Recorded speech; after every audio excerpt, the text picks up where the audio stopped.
Hi, my name is Raul Villa, and today we're going to be making some grandma's lemon pie.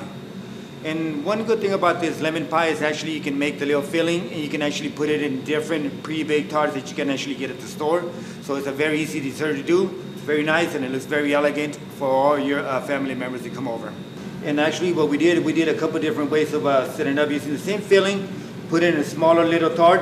Now we're going to show you how to decorate this and make it look very nice.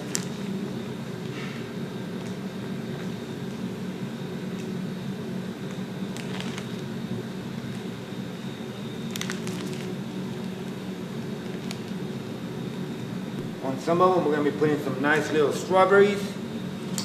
Give it a lot of more presentation. Right on the side. Like this one's going to have it right in the middle. Put some nice little berries on there. Give it a little more touch. We're going to drizzle some chocolate right on top of it. And give it a whole different look to it now. One good thing about this grandma's lemon pie is actually you can actually decorate it very easily. You can add fruit to it, you can add whipped cream, and you can actually make it a lot of different ways. Very appetizing, very nice summer dessert.